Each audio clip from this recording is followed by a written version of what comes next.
नमस्कार साथियों, रंगी एजुकेशन में आपका हार्दिक स्वागत है। आज फिर वही विषय राजस्थानी चित्रकला एवं लोक कलाएं पार्ट नंबर 2 का साथियों, जो शेष अपने क्या है कि शैलियां रह गई थी चित्रकला, उनका आज अपने अध्ययन करेंगे। बहुत ही महत्वपूर्ण चैप्टर होने वाला है आज का, तो प्लीज इसको पूरा देखें। और राजस्थान की प्रतियोगिता परीक्षाओं में अक्सर क्या है कि शैलियों से संबंधित प्रश्न है वो पूछे जाते हैं, जैसे चित्रकार का नाम है, रंग का नाम है, किसी पक्षी का नाम है, या स्वर्णकाल है, या किसी राजा का नाम है, या किसी विशेष चित्र के बारे में, क्या अन्य कोई भी महत्वपूर्ण क्या है कि जानकारी बनती है उनके बारे में। चलो साथियों, आज की क्लास को शुरू करते हैं। राजस्थानी चित्रकला के अंदर आगे वाली जो शैली है उसका नाम है देवगढ़ शैली। क्या नाम है? देवगढ़ शैली।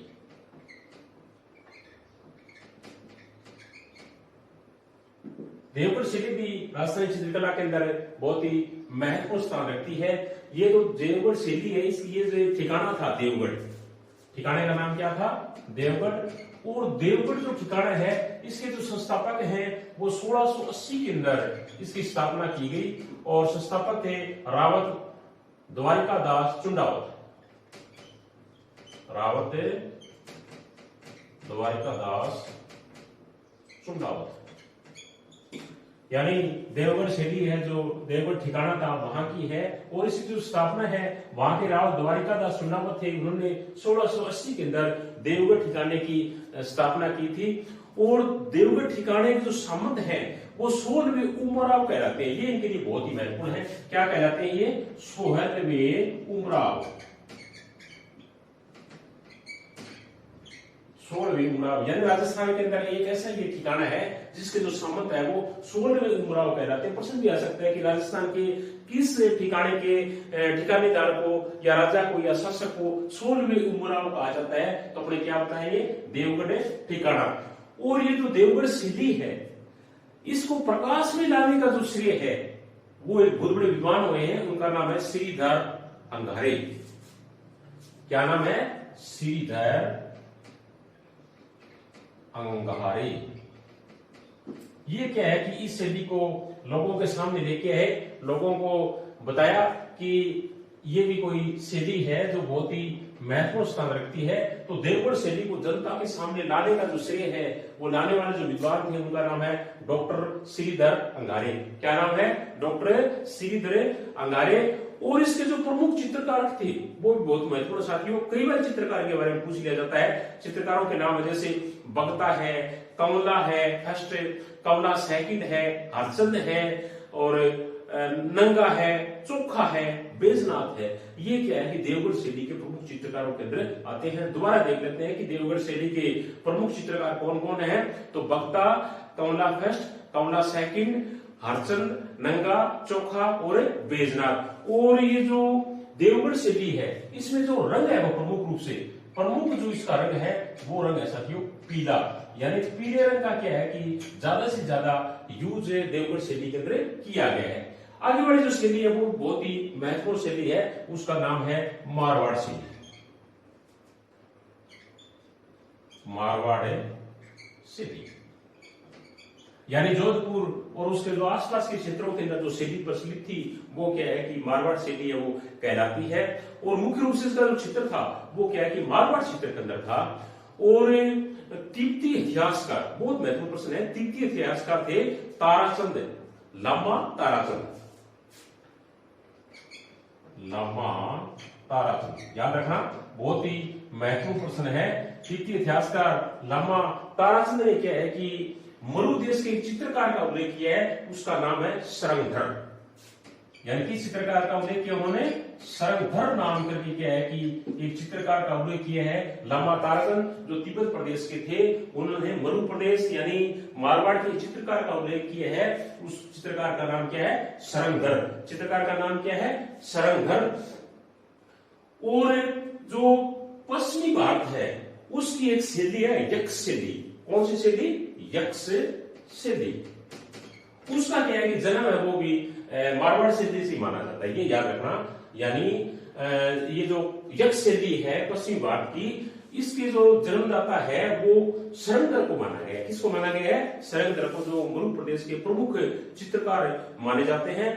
और उसके बाद में इसमें क्या है कि जो जोधपुर शैली है, जोधपुर शैली के साथियों मारवाड़ में कला एवं संस्कृति को नवीन प्रवेश देने का जो श्रेय है वो वहां के जो राव थे मालदेव उनको दिया जाता है। यानी जोधपुर शैली के अंदर मारवाड़ में कला और संस्कृति को नवीन प्रवेश देने का श्रेय वहां के जो शासक थे राव मालदेव उनको दिया जाता है। और जो रागमाला चित्रावली थी, कौन सी? रागमाला चित्रावली,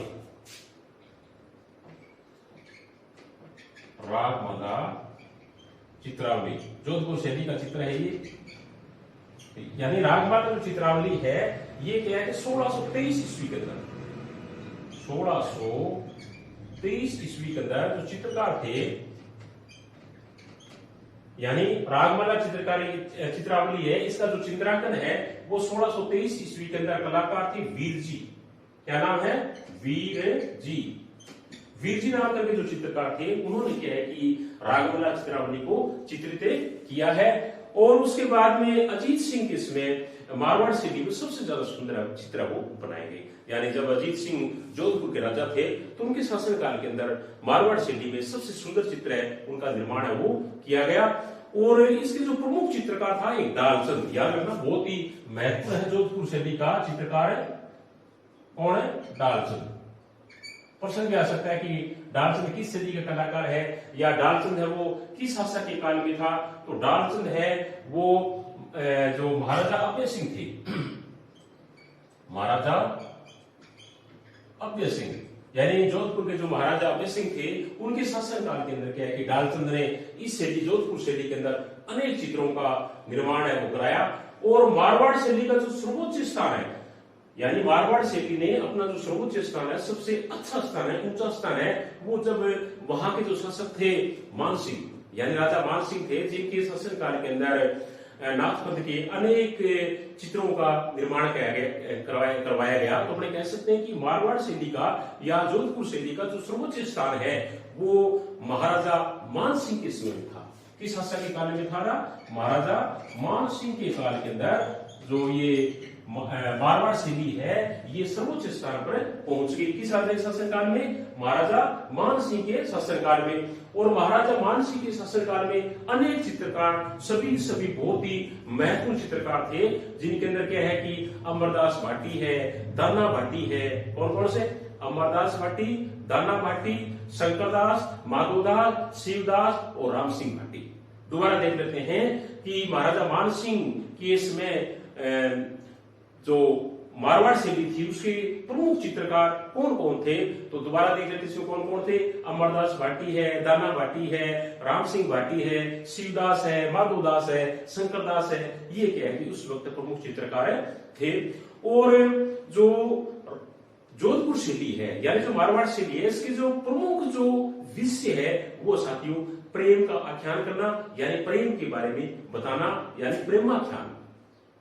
रंग मुख्य रूप से इसमें जो मारवाड़ शैली है इसमें 3 रंग है वो प्रमुख रूप से क्या है कि यूज किए जाते थे, काम में लिए जाते। वो रंग है लाल और पीला, यानी 2 रंग थे, लाल और पीला। और 2 रंगों क्या है कि इसके अंदर बहुत ज्यादा क्या है कि यूज है वो किया गया। और एक और इम्पोर्टेंट प्रश्न ये बनता है कि जो मारवाड़ शैली थी उसमें एक पक्षी का सबसे ज्यादा चित्रांकन गया और वो पक्षी का नाम है खंजन पक्षी। ये याद रखना, बहुत ही बढ़िया प्रश्न बनता है अपना, किस पक्षी का सबसे ज्यादा क्या है कि चित्रांकन किया गया है? तो उस पक्षी का नाम है खंजन पक्षी। कौन सा पक्षी? खंजन पक्षी। अब आगे वाली जो शैली आती है 3 नंबर पे, उस शैली का नाम है बीकानेर शैली। क्या नाम है?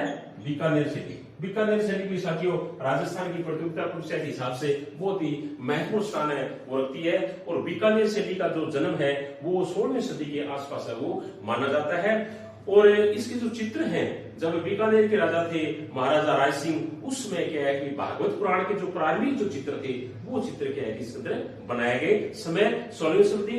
राजा का नाम क्या है? राजा का नाम राय सिंह। और उसमें क्या है कि भागवत पुराण के जो प्रारंभिक जो चित्र थे वो चित्रित किए गए। और जब महाराजा राय सिंह क्या है कि बीकानेर के शासक थे उसके समय में 2 बहुत ही महत्वपूर्ण साथियों चित्रकार थे। और दोनों के दोनों चित्रकार बहुत ही महत्वपूर्ण स्थान रखते हैं, जिनमें से एक है उस्ताद अली रजा, उस्ताद अली रजा। और दूसरे जो चित्रकार थे वो भी बहुत ही महत्वपूर्ण है, उस्ताद हामिद, उस्ताद हामिद रुकनुद्दीन। ये दोनों भी दोनों महाराजा राय सिंह के समय में बीकानेर के अंदर प्रमुख बीकानेर शैली के ये चित्रकार है वो माने जाते हैं। और बीकानेर शैली का जो विशुद्ध रूप है, यानी शुद्धता के साथ में बीकानेर शैली जब हमारे सामने के अंदर आई, हमारे सामने आई, उस वक्त बीकानेर के जो शासक थे उनका नाम था अनूप सिंह। क्या नाम था? और अनूप सिंह। और अनूप सिंह के समय में क्या है कि जो बीकानेर के शासक थे उस वक्त क्या है कि उनके समय में तीन जो प्रमुख चित्रकार थे वो बहुत ही महत्वपूर्ण, तीनों के तीनों चित्रकार अपने देख लेते हैं। एक नंबर पर उन चित्रकार में नाम आता है रामलाल। क्या नाम है? रामलाल। और दूसरे चित्रकार है हसन। और तीसरे जो चित्रकार है उसका नाम है अली रजा, अली रजा। यानी महाराजा अनूप सिंह के समय में बीकानेर शैली के तीन प्रमुख चित्रकार कौन कौन से हैं? रामलाल है, हसन है, अली रजा है। तो ये साथियों बीकानेर शैली से संबंधित क्या है कि महत्वपूर्ण जो अपने जो तथ्य बनते हैं, जानकारी बढ़ते हैं, वो इस प्रकार से थी। आगे वाली शैली साथियों बहुत ही महत्वपूर्ण शैली है राजस्थान की सभ्यता और संस्कृति से संबंधित, उसका नाम है किशनगढ़ शैली। क्या नाम है? किशनगढ़ शैली, किशनगढ़ शैली। किशनगढ़ शैली से संबंधित प्रश्न है वो राजस्थान की प्रतियोगिता परीक्षाओं में अपने वो अक्सर देखने को मिलता है। और किशनगढ़ शैली का जब शासनकाल था तो उस वक्त जो राजा थे उनका नाम था राजा सावंत सिंह। याद रखना, बहुत ही महत्वपूर्ण है। यानी गोल्डन एज किशनगढ़ शैली का अपने क्या मान सकते हैं, उस वक्त राजा कौन थे? राजा सावंत सिंह। राजा सावंत सिंह क्या है कि उस वक्त किशनगढ़ शैली के प्रमुख शासक थे जब इसका शासनकाल था। और राजा सावंत सिंह है, इनका एक नाम और भी था, उपनाम अपने कह सकते हैं। उपनाम इनका वो है नागरीदास, नागरीदास। यानी राजा सावंत सिंह का ही उपनाम है वो नागरीदास है।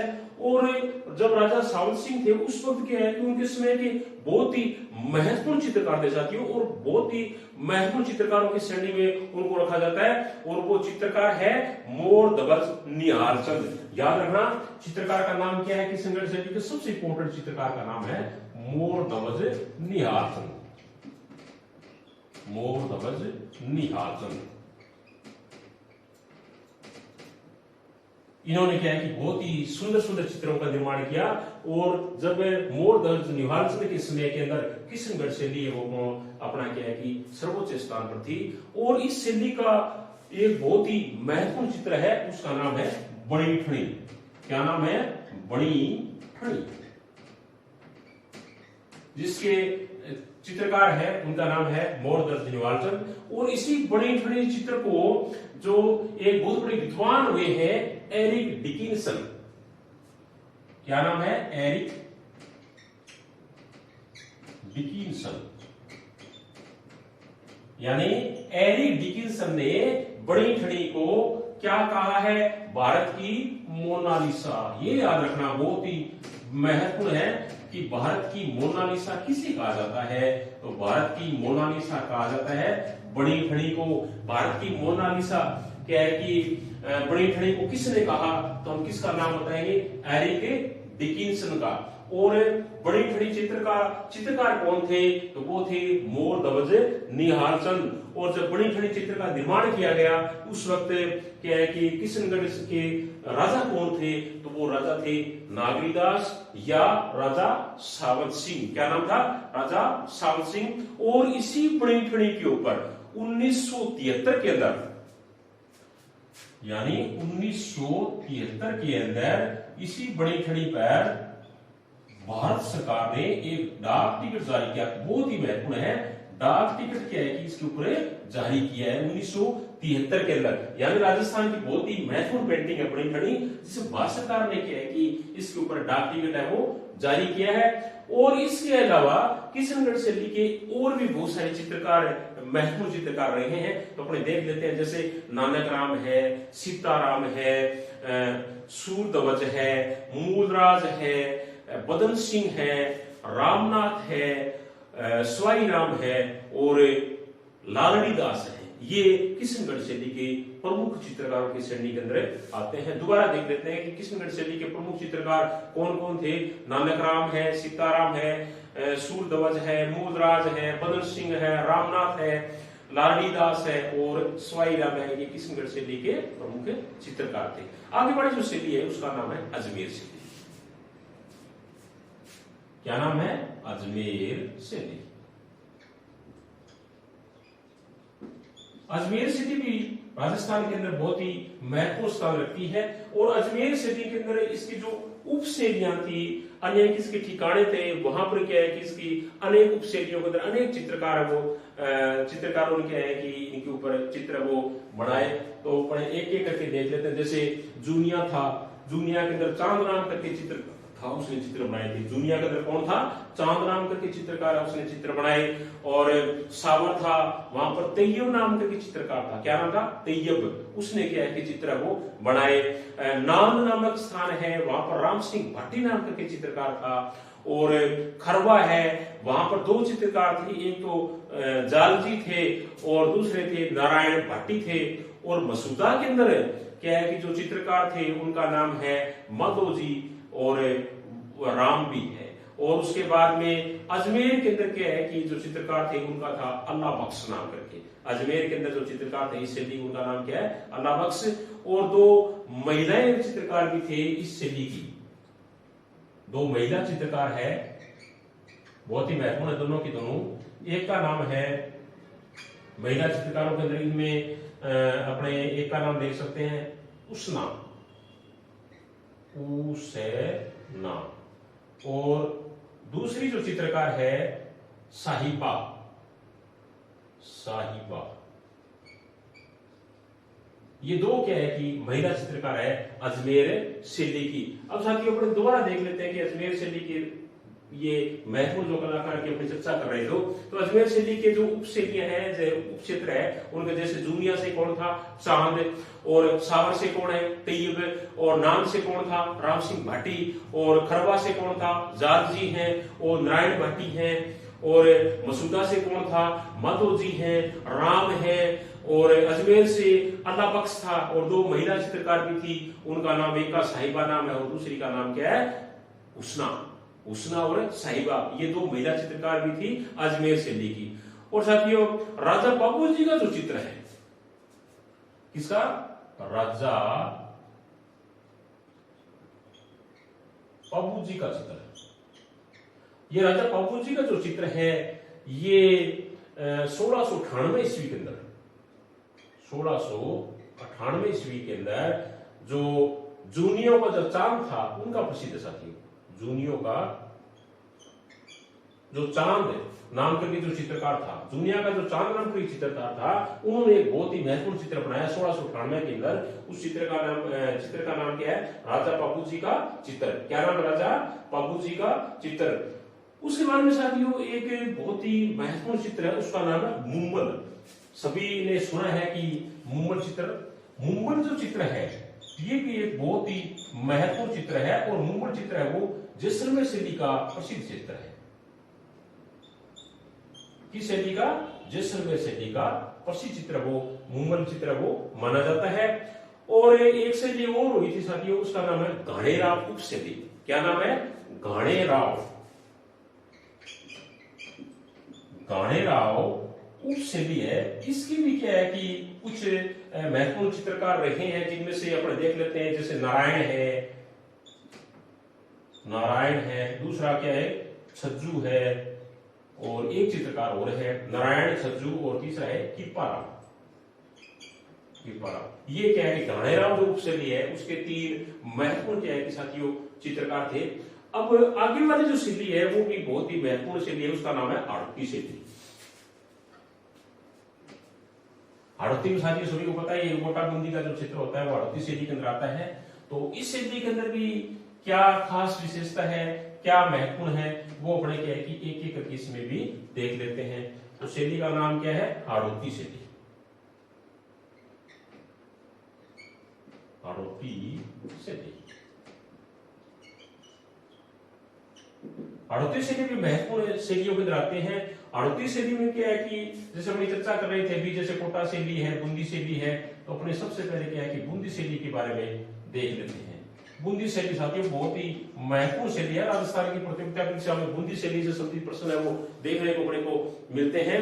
तो बूंदी शैली का जो प्रमुख जो विकास है वो उस वक्त जो वहां के जो राजा थे राव छत्रसाल,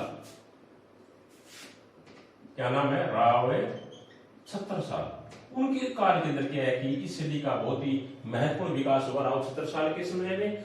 और एक चित्र बनाया गया था रंग महल। रंग महल, रंग महल एक बिल्डिंग बनाई गई थी और ये जो राव छत्रसाल के समय बनी थी। और इसके जो भित्ति चित्र है, रंग महल के जो भित्ति चित्र है वो बहुत ही महत्वपूर्ण, यानी विश्व प्रसिद्ध माने गए रंग महल के भित्ति चित्र। और किस शैली से संबंधित है ये बूंदी शैली से क्या है कि संबंधित माने गए हैं। और एक राजा थे उमेद सिंह, राजा उमेद सिंह। वो राजा उमेद सिंह के समय के अंदर भी क्या है कि एक चित्र है, वो जो चित्रशाला है उसका निर्माण किया गया। यानी चित्रशाला का निर्माण किस शासक के काल में हुआ? बूंदी शैली के। तो वो राजा कौन थे? राजा उमेद सिंह। कौन थे? राजा उमेद सिंह के समय में क्या है चित्रशाला का निर्माण कराया गया।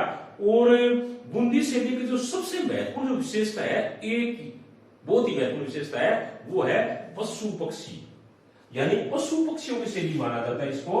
पशु और पक्षियों पर क्या है कि इसको सबसे ज्यादा महत्वपूर्ण इस शैली के अंदर दिया गया है। यानी पशु पक्षियों शैली अपने किसे कह सकते हैं? तो पशु पक्षियों शैली है वो बूंदी शैली है। या पशु पक्षियों का सबसे ज्यादा महत्व राजस्थान में किस शैली में दिया गया है? तो वो शैली कौन सी है? बूंदी शैली। और बूंदी शैली के भी अनेक महत्वपूर्ण किया है कि कलाकार हुए हैं, चित्रकार हुए हैं, जिन्होंने अपने क्या है कि जो अपनी कलम थी उनके मार्फत क्या है कि उन्होंने बहुत बढ़िया बढ़िया चित्र बनाए। उन चित्रकारों में अपने देख सकते हैं जैसे सुरजन है, अहमद अली है, रामलाल है, श्री कृष्ण है और साधुराम है। ये बूंदी शैली के प्रमुख चित्रकार है वो माने जाते हैं। दोबारा देख लेते हैं कि बूंदी शैली के प्रमुख चित्रकार कौन कौन से हैं। तो बूंदी शैली के चित्रकारों की हम बात करें तो बूंदी शैली के प्रमुख चित्रकारों में जैसे सुरजन है, अहमद अली है, रामलाल है, श्री कृष्ण है और साधुराम को क्या है कि अपने बूंदी शैली के प्रमुख चित्रकार वो मान सकते हैं। आगे वाली जो शैली है उसका नाम है कोटा शैली, यानी हाड़ौती शैली के अंदर आगे वाली जो शैली है उसका नाम क्या है? कोटा शैली। कोटा शैली के अंदर क्या है कि बहुत ही महत्वपूर्ण चित्रों का निर्माण है वो करवाया गया। और कोटा शैली का जो स्वतंत्र रूप है वो क्या है कि उस वक्त वहां के जो राजा थे महाराजा राम सिंह, यानी कोटा शैली का स्वतंत्र रूप है वो महाराजा राम सिंह के समय में आया। और इसका जो सर्वकार कह सकते हो या सर्वोत्कृष्टकार कह सकते हो कोटा शैली का, तो वो साथियों आया था महाराजा उमेद सिंह के समय में। यानी जब महाराजा उमेद सिंह क्या है कि कोटा के शासक थे उसमें क्या है कि सर्वोत्कृष्ट काल अपने कह सकते हैं कि कोटा शैली का आया था। या कोटा शैली का सर्वोत्कृष्ट काल है जो उच्च जो स्थान है वो किस शासक के समय में आया? तो वो आया था महाराजा उमेद सिंह के समय की शासनकाल के अंदर आया। और कोटा शैली के भी बहुत ही महत्वपूर्ण चित्रकार रहे हैं साथियों, जिनके अंदर अपन देख सकते हैं जैसे रघुनाथ है, डल्लू है, लच्छी राम है, नूर मोहम्मद है और गोविंद राम है।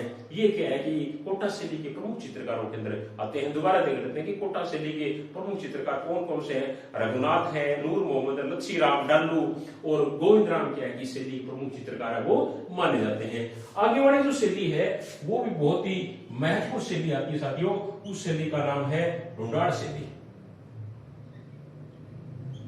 ढूंढाड़ शैली आप सभी को पता ही है कि जयपुर और उसका जो आसपास क्षेत्र है वो ढूंढाड़ क्षेत्र कहलाता है। तो उस क्षेत्र के अंदर जो शैली पनपी या उस क्षेत्र के अंदर जिस शैली ने क्या है कि विकास किया, जन्म लिया या विकसित हुई, वो कौन सी शैली कहलाती है? ढूंढाड़ शैली कहलाती है। और इसकी जो प्रारंभिक जो शैली है जिसकी उसको हम आमेर शैली कहते हैं। और इसका जो प्रारंभिक काल में जो चित्रित ग्रंथ है आमेर शैली का, उस ग्रंथ का नाम है यशोधरा चरित्र। आमेर शैली का जो प्रारंभिक जो ग्रंथ था उसका क्या नाम है? यशोधरा चरित्र। यानी यशोधरा चरित्र नाम करके इसका जो प्रारंभिक जो चरित्र ग्रंथ है वो माना जाता है। और जीवपुर का जो सूत्रखाना था उसके अंदर क्या है कि 169 बड़े आकार के चित्र बनाए गए, और वो था रजत नामा की प्रति। क्या नाम था? रजत नामा, रजनामा की जो प्रति है वो तैयार की गई। कब? 1588 ईस्वी के अंदर। 1588 ईस्वी के अंदर 169 मतलब बड़े आकार के जो चित्र है वो बनाए गए जयपुर का जो सूत्रखाना था उसके अंदर। और मिर्जा राजा जो जयसिंह थे उन्होंने क्या है कि जो रसिक प्रिया और कृष्ण रुक्मणी बेली, दो बहुत ही महत्वपूर्ण ग्रंथ साथियों। कौन कौन से? रसिक प्रिया और कृष्ण रुक्मणी वेली जो ग्रंथ है वो क्या है कि उनकी जो रानी थी चंद्रावती, उनके लिए उन्होंने क्या है कि बनवाए थे। और मिर्जा राजा जयसिंह ने 1639 ईस्वी के अंदर, कब है? 1639 ईस्वी के अंदर गणेश पुल का निर्माण करवाया था। 1639 किसका निर्माण कराया था? गणेश पुल का निर्माण करवाया। और उसके अंदर क्या है कि अनेक सुंदर सुंदर भित्ति चित्रों का निर्माण है वो किया। तो साथियों ये था पार्ट नंबर 2, और मुझे उम्मीद है कि आज का चैप्टर आपको बहुत अच्छा लगेगा। प्लीज लाइक शेयर कमेंट अवश्य करें।